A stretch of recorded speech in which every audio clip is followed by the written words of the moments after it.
विधानसभा में महिलाओं को 33% आरक्षण देने के केंद्र सरकार के फैसले के समर्थन में हिसार में नारी वंदन संकल्प यात्रा का आयोजन किया गया। इस संकल्प यात्रा की अगुवाई करने पहुंची हरियाणा महिला आयोग की चेयरपर्सन रेणु भाटिया से खास बातचीत की total news associate editor doctor Mahesh Kumar ने।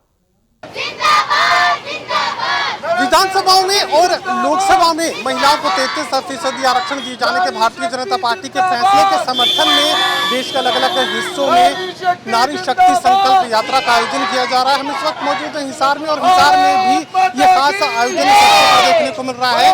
तमाम जो स्कूली छात्र हैं, छात्राएं हैं, वो सड़कों पर उतरी नजर आ रही हैं। महिलाएं सड़कों पर उतरकर प्रधानमंत्री नरेंद्र मोदी के इस फैसले को अपना समर्थन देती नजर आ रही हैं। रेणु भाटिया इस वक्त हमारे साथ बनी हुई हैं, हरियाणा महिला आयोग की चेयरपर्सन हैं। मैडम, मुझे बताइए कि इस फैसले को किस तरीके से देखा जाए?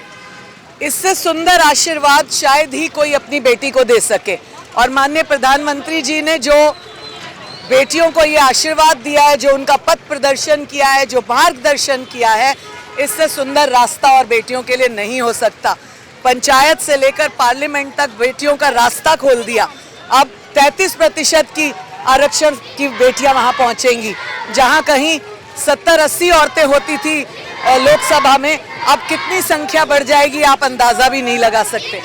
और यही बेटियां, ये जो आप दिखा रहे हैं ना, यही बेटियां जाके आगे पंचायतों में और परिषदों में, नगर निगम में, विधानसभाओं में और लोकसभाओं में पहुंचेंगी। कहा जाता था कि महिलाओं के लिए राजनीति में विकल्प बेहद सीमित हैं और घर के चूल्हे चौके तक ही महिलाओं को सीमित रखने की कोशिश बनी रहती है। ये कोशिश अब बदल जाएगी और महिलाओं में जो राजनीतिक चेतना है उसका विकास अब देखने को मिलेगा। देखिए, आपने मोदी जी को पहले दिन से देखा, बेटियों की छोटी सी समस्या जो किसी ने नहीं समझी लेकिन बहुत इम्पोर्टेंट, टॉयलेट की समस्या, फिर मोदी जी ने आंखों के आंसू पोंछने के लिए गैस सिलेंडर्स, फिर आप सोचिए कि अब बेटियों को उस राह तक पहुंचाने के लिए जो लोग कहते थे राजनीति बेटियों के बस की बात नहीं, जो लोग कहते थे राजनीति बेटियों के लिए बहुत मुश्किल है, ये रास्ता निकाल दिया बेटियों को पार्लियामेंट तक पहुंचाने का।